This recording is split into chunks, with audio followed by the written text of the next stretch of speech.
पति के मरने के बाद नंदिनी ने घर के बाहर बर्गर का ठेला लगा लिया और उसकी बेटियां कॉलेज से वापस आकर मां का हाथ बटा देती तो चाचा के आवारा बेटे आकर कहते अपनी बेटियों से धंधा करवाती हो। तो नंदिनी ने उनके मुंह पर थप्पड़ मार दिया और कहा कि आइंदा यहाँ नजर ना आना, क्योंकि लड़कों की नज़र ठेले वाली जगह पर थी जो करोड़ों रुपए की थी। चाचा को पता चला तो वो पुलिस ले आया और कहने लगा नंदिनी यहाँ बच्चियों से 2 नंबर धंधा करवाती है। तो पुलिस उन्हें पकड़ कर ले गई और पीछे से चाचा और बेटों ने बिल्डोजर मंगवा कर ठेला गिराया तो उनकी चीखें निकल गईं। जब अचानक नंदिनी बेताबी से अपनी दोनों बेटियों की प्रतीक्षा कर रही थी जो कॉलेज गई हुई थी। उसकी नज़र बार बार घड़ी पर जाती जो 3 बजे से आगे बढ़ना शुरू हो गई थी। उसकी चिंता बढ़ती जा रही थी। तभी अचानक वैन वाले के हॉर्न की आवाज़ सुनाई दी। नंदिनी लपक कर गेट के पास पहुंची और दरवाज़ा खोल दिया। सामने ही वैन में से हंसती मुस्कुराती उसकी दोनों बेटियां बाहर निकल रही थीं।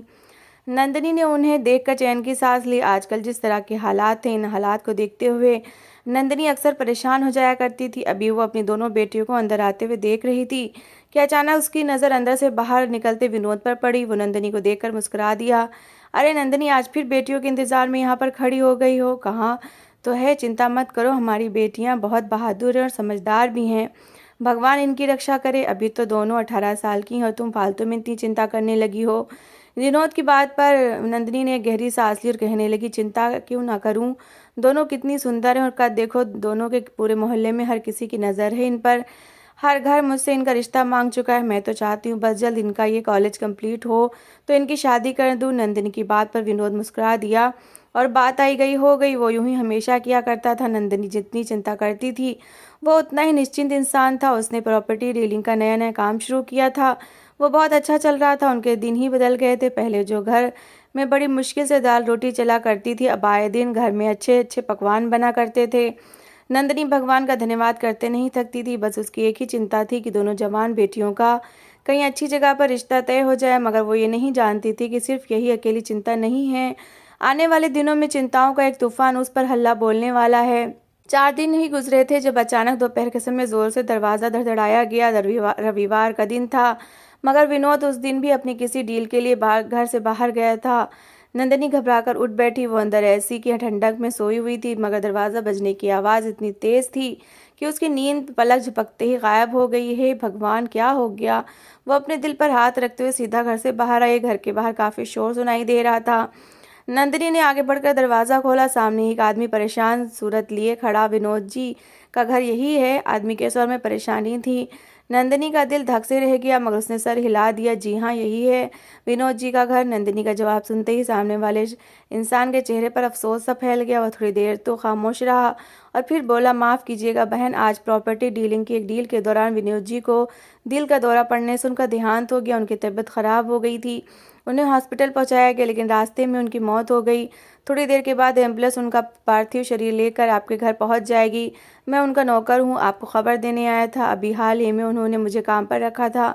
नंदिनी अपने मुंह पर हाथ रखकर रह गई। यही तो थे यह वो धड़के जो उसके लगे रहते थे कि कहीं कुछ बुरा ना हो जाए, और आज उसकी जिंदगी में कितना बुरा हो गया था। सदमा इतना था कि नंदिनी अपनी आवाज़ खो बैठी। जब तक विनोद की लाश को घर लाया गया, नंदिनी पूरी तौर पर बेहोश हो चुकी थी और उसकी दोनों बेटियां उसके मुंह पर पानी की छींटें डाल डालकर उसे होश में लाने की कोशिश कर रही थीं। तीनों माँ बेटियां रो रो कर बुरी हालत थी। नंदिनी का कोई बेटा तो था नहीं, सिर्फ यही 2 बेटियां थीं जो इस समय दुख से निढाल थीं। विनोद की मौत अपने साथ हजारों मुसीबतें लेकर आई। उसे किस तरह घर से विदा किया गया ये नंदिनी और उसकी दोनों बेटियां ही जानती थीं। मगर इस पल उसकी अर्थी को उठाया गया। उसी पल नंदिनी के सारे ससुराल रिश्तेदार, यहाँ तक कि उसके मायके वालों ने भी उस पर से नजरें फेर लीं। विनोद ने कुछ समय पहले ही जो प्रॉपर्टी डीलिंग का काम शुरू किया था, उससे उसे प्रॉफिट तो अच्छा खासा होता था, मगर अभी तक वो कुछ जमा जोड़ नहीं कर पाया था। जो आमदनी होती थी उससे बस घर के ही अच्छे खर्चे चलने लगा था। 13वीं हुई तो नंदिनी को घर के खर्चों की चिंता ने आन घेरा। आखिर वो कितना समय तक दुख मना सकती थी? बेटियों की माँ थी, उसे कुछ ना कुछ तो करना था। एक ठंडी सांस लेते हुए नंदिनी उठी, क्योंकि घर मेहमानों से खाली हो चुका था। किचन का सिंक गंदे बर्तनों से भरा हुआ था। बाप के मरने पर कमजोर बेटियां वही गंदे बर्तन धो रही थीं।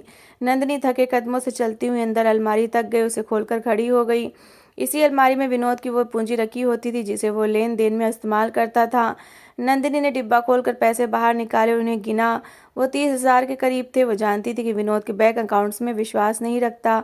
उसने कोई बैंक अकाउंट नहीं खोला था, इसलिए उसके पास यही कुल धनराशि थी। नंदिनी ने ठंडी सांस लेते हुए पैसे वापस रख दिए। घर में खाने पीने का सारा सामान खत्म हो रहा था। इन पैसों से आखिर वो सामान कितने दिन तक आता, मगर नंदिनी को जीवन की गाड़ी तो घसीटनी ही थी। अगले दिन वो ये पैसे लेकर बाजार गई और खाने पीने की चीज़ें खरीद कर ले आई। आधी पूंजी से तो महीने भर का राशन ही आ गया।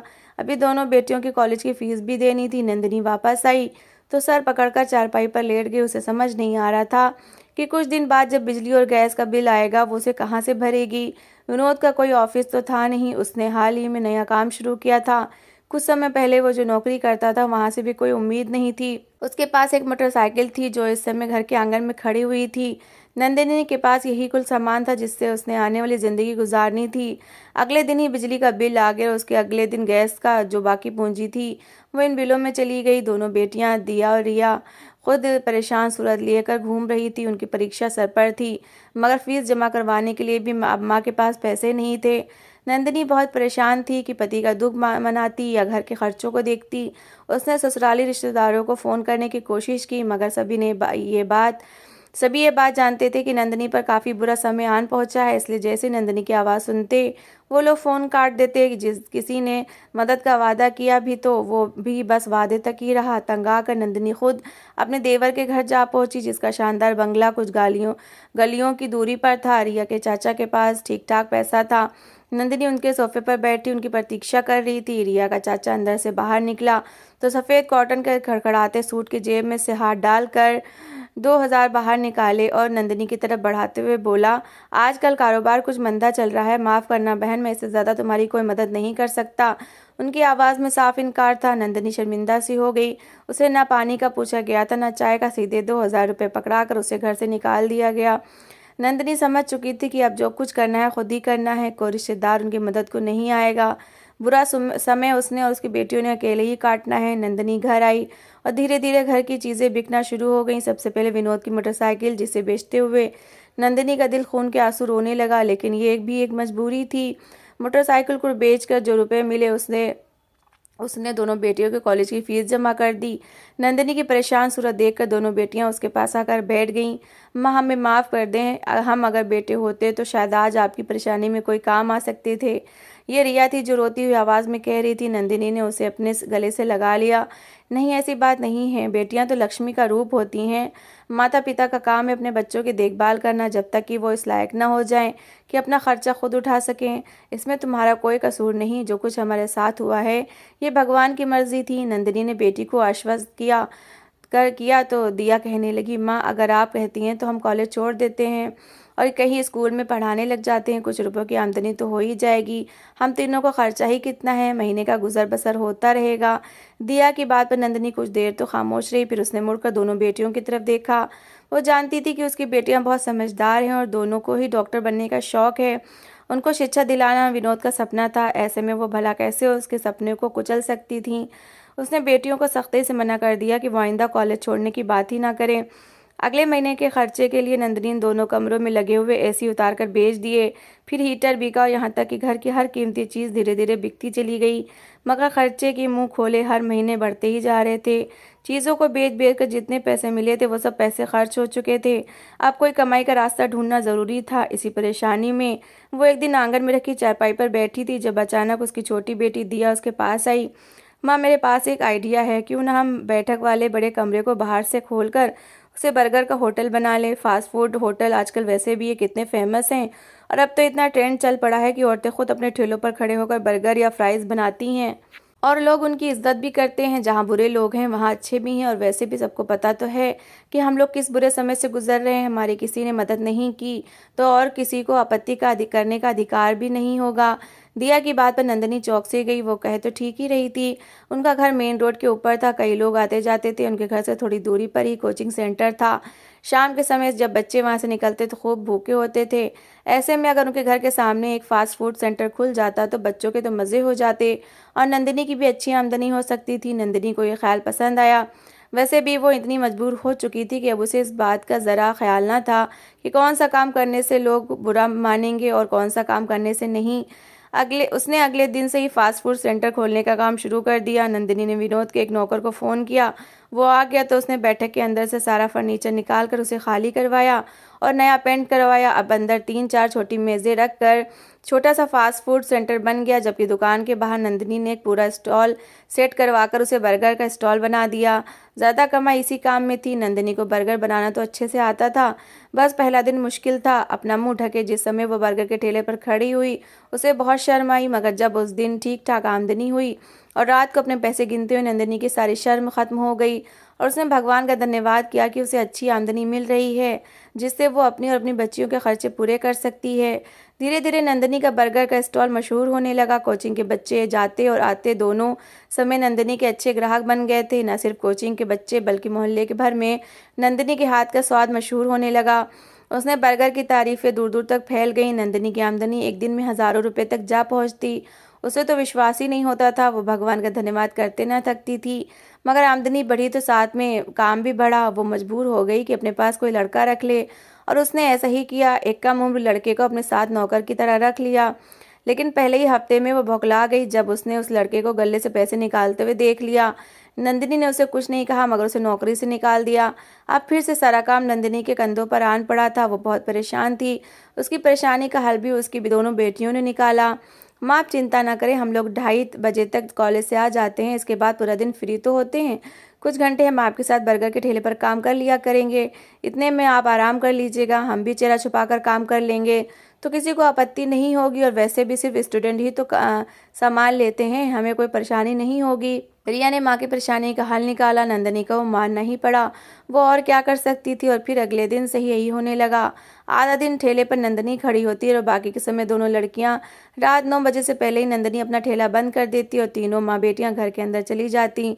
उनके घर के हालात दोबारा से ठीक होने लगे थे, मगर एक बार फिर एक नई मुसीबत उनका रास्ता देख रही थी। एक दिन नंदिनी मार्केट से बर्गर बनाने का सामान खरीद कर ला रही थी। शाम के 4 बज रहे थे और उसने अपनी दोनों बेटियों को बर्गर के ठेले पर खड़ा कर रखा था। आज वो बहुत खुश थी। उसकी महीने भर की कमाई तो विनोद की कमाई से भी ज़्यादा हो गई थी। उसने फैसला कर लिया था कि बच्चियों के एग्ज़ाम के बाद उन्हें यूनिवर्सिटी में एडमिशन दिला देगी। अभी वो अपने घर से ही कुछ दूरी पर थी जब अचानक उसकी नज़र अपने बर्गर के ठेले पर पड़ी। दूर से उसकी बेटियां वहां खड़ी हुई नजर आ रही थी, मगर वो चौंक सी गई क्योंकि आज बर्गर के ठेले के पास सिर्फ उसकी बेटियां नहीं बल्कि कोई और भी खड़ा था। वो उसके जेठ का बेटा शिवम था और उसके साथ उसका भाई रंजीत भी था। ऐसा लगता था जैसे वो दोनों रिया और दिया से किसी बात पर बहस कर रहे हैं। रिया अपने काम में मगन थी और दिया भी उन दोनों को देखा करने की कोशिश कर रही थी, मगर नंदनी को दूर से देखने पर ही अंदाजा हो रहा था कि दोनों लड़के लगातार दोनों बहनों को ध्यान आकर्षित कर रहे हैं और उनसे कुछ पूछे जा रहे हैं। नंदिनी के कदमों में तेजी आ गई। इन दोनों लड़कों का चाल चलन ठीक नहीं था। वो मोहल्ले में बदमाशी के लिए मशहूर थे और नंदिनी शुरू से ही उन दोनों लड़कों को जानती थी। तेज तेज कदमों से चलते हुए नंदिनी ठेले के पास पहुंची तो बुरी तरह से हाँफ रही थी। उसने चेहरा ढक रखा था, इसलिए किसी की नज़र उस पर ना पड़ी। नंदिनी के कानों में इन लड़कों के शब्द पड़े। उनमें से शिवम इधर उधर देखते हुए दिया से कह रहा था, क्या फिजूल कामों में खुद को थका रही हो? काम लड़कों के करने के होते हैं, लड़कियों के नहीं। तुम्हारी माँ तो पागल है। उसने परिवार भर की मदद को ठुकरा दिया और खुद यहाँ बर्गर का ठेला लगाकर खड़ी हो गई और जवान लड़कियों को बर्गर बेचने पर खड़ा कर दिया है। ये काम तुम दोनों को शोभा नहीं देता। अच्छा यही है कि कोई ढंग के लड़के देखो और उनसे शादी कर लो। इतना कहते हुए शिवम ने अपना कॉलर पकड़ाया तो साथ खड़ा हुआ रंजीत जोर से हंसने लगा। दोनों भाई एक दूसरे के हाथ पर हाथ मारकर हंस रहे थे। दिया के माथे पर पड़े बल साफ देखे जा सकते थे। रिया को भी बहुत गुस्सा आ रहा था। नंदिनी का तो खून खोलने लगा, मगर इससे पहले कि वो आगे बढ़कर कोई जवाब देती, अचानक रिया बोली, जब शादी करने की उम्र आएगी तो शादी भी कर लेंगे। कमाना हमारी मजबूरी बन गई थी क्योंकि तुम्हारे बाप ने 2000 देकर मेरी माँ को घर से निकाल दिया था। हालांकि हमारी देखभाल करना अब उनकी जिम्मेदारी थी और वो बहुत पैसे वाले भी हैं, लेकिन उन्होंने हमारी मदद नहीं की। अब हम जिस तरीके से भी पैसे कमाते हैं, हमें काम करने दो। रिया की आवाज़ में गुस्सा था और उसी पल शिवम ने हाथ बढ़ाकर रिया की कलाई पकड़ ली। जवाब तो देखो कैसे चला रही है। कल की लड़की आज ही अपने बाप को भेजूंगा ताकि तुम दोनों लड़कियों के दिमाग सही ठिकाने पर लाने के लिए, और देखता हूँ तुम्हारी वो चालाक माँ क्या करती है। शिवम की बात पर नंदिनी का धैर्य जवाब दे गया था। उसने सामान वहीं फेंका और लपक कर अपनी दोनों बेटियों के पास साथ जा खड़ी हुई। शिवम ने जो रिया की कलाई पकड़ रखी थी वो एकदम बौखला गया। नंदिनी ने उसका बड़ा हुआ हाथ वहीं जोर से पकड़ा और एक झन्नाटेदार थप्पड़ दूसरे हाथ से उसके गाल पर दे मारा। थप्पड़ खाकर शिवम अपनी जगह पर सख्ते में आ गया। नंदिनी ने आओ देखा न ताओ जोर शोर मचाते हुए लोगों को इकट्ठा करना शुरू कर दिया। आसपास ग्राहकों का शोर था, मगर वो पारिवारिक विवाद समझकर पहले नहीं बोल रहे थे। मगर अब तो नंदिनी ने शोर मचाया तो सब लपक कर आ गए। नंदिनी ने बताया कि ये दोनों लड़के उनकी बेटियों को परेशान कर रहे हैं। लोगों ने आओ देखा न ताओ शिवम रंजीत दोनों की खूब दुर्गत बना दी। वो दोनों बड़ी मुश्किल से अपनी जान बचाकर भागे। नंदिनी और उसकी बेटियां निश्चिंत हो गई थी, मगर उसी रात 2 बजे के करीब अचानक उनका दरवाज़ा जोर जोर से बजाया गया। नंदिनी घबराकर उठ बैठी। दोनों बेटियां थक कर सो गई थी। नंदिनी ने कांपते हाथों से दरवाज़ा खोला। सामने पुलिस थी। पुलिस के साथ आई हुई लेडी पुलिस इंस्पेक्टर ने आगे बढ़कर नंदिनी का बाजू पकड़ लिया। आपको हमारे साथ थाने चलना होगा, क्योंकि आपके भतीजे शिवम ने आपके खिलाफ रिपोर्ट की है कि आप अपने ठेले की जगह पर लड़कियों से 2 नंबर काम करवाती हैं, इसलिए आपको गिरफ्तार किया जाता है। नंदिनी की आंखों से आंसू निकल पड़े। पुलिस शक्ल से ही रिश्वतखोर लग रही थी और साफ जाहिर था कि उनकी और नंदिनी के देवर की आपस में मिलीभगत थी। नंदिनी की सोच सही साबित हुई। जिस समय वो नंदिनी को घसीटते हुए ले जा रहे थे, उसी पुलिस वैन के पास कार में बैठा हुआ अपना देवर साफ नजर आ गया। वह मुस्कुरा रहा था। यकीनन जीत इसकी हुई थी। नंदिनी को ले जाकर जेल में बंद कर दिया गया। उसे बहुत चिंता हो रही थी कि उसकी दोनों बेटियां घर में अकेली थीं। कल ही तो उसके दोनों भतीजों ने उसे कहा था कि अगर उसे कमाई करने का इतना ही शौक है तो दोनों बेटियां उनके हाथ बेच दे। नंदिनी का खून खौल रहा था, मगर मिन्नतें करने के बाद भी कोई पुलिस वाला उसे बाहर नहीं जाने दे रहा था। दूसरी ओर नंदिनी का देवर बिल्डोजर मंगवा चुका था और लालची नजरों से नंदिनी के मकान को देख रहा था। बेवकूफ़ औरत करोड़ों की कीमत के मकान को एक फास्ट फूड सेंटर बनाकर बैठ गई थी। कितनी बार मैंने विनोद से कहा कि इस मकान को मेरे हाथ बेच दो, मगर ना अक्ल उसमें थी ना उसकी पत्नी में। मैं तो इस घर को तोड़ दूंगा। उसने मजदूरों को आदेश दिया और उन्होंने आगे बढ़कर नंदिनी के मकान के बैठक को तोड़ना शुरू कर दिया। लेकिन इससे पहले कि वो उसे गिरा पाते, अचानक नंदिनी के देवर की दर्दनाक चीख निकली। उसने अपने सीने पर हाथ रख लिया। उसे दिल का दौरा पड़ा था। उसके साथ आए हुए दोनों बेटे भी बौखला गए और बाप की तरफ लपके। उसे अस्पताल पहुंचा दिया गया। बिल्डोजर का काम वहीं रुक गया, मगर अस्पताल पहुंचने से पहले ही नंदिनी का देवर का देहांत हो गया। उसके दोनों बेटों के हाथ पांव फूल गए। बाप का सारा कारोबार अवैध था। उन्हें रुपए पैसों का संभालने की समझ बूझ नहीं थी, ना ही वो कोई कामकाज कर सकते थे। किसी को समझ ना आती थी कि अचानक नंदिनी के देवर को ऐसा क्या हुआ कि खड़े खड़े उसे मौत ने आ घेरा। मगर ये नंदिनी और उसकी दोनों बेटियां ही जानती थीं कि गरीब का हक मारने वाले की सजा ऐसे ही होती है। शिवम और रंजीत दोनों ने ही बाप के पैसों को उजाड़ डाला और फकीरों से भी बुरा जीवन गुजारने लगे। नंदिनी के ऊपर कोई जुर्म साबित न हो सका, इसलिए वो छूटकर घर आ गई और उसने दोबारा से अपने बर्गर के ठेले का काम शुरू कर लिया। कुछ ही समय में उसकी बेटियां उच्च शिक्षा पाकर डॉक्टर बन गई तो नंदिनी ने अपने ठेले को एक रेस्टोरेंट का रूप दे दिया। निसंदेह भगवान भी उन्हीं की सहायता करता है जो अपनी सहायता स्वयं करना जानते हैं। तो दोस्तों, इस कहानी को लेकर आपकी क्या राय है, कमेंट बॉक्स में ज़रूर बताएं। और अगर आपको हमारी आज की कहानी अच्छी लगी हो तो प्लीज़ लाइक ज़रूर करें। अगर आपने अभी तक हमारे चैनल को सब्सक्राइब नहीं किया तो ज़रूर कर लीजिए। तो मिलते हैं ऐसी ही एक मोटिवेशनल कहानी के साथ। Thanks for watching.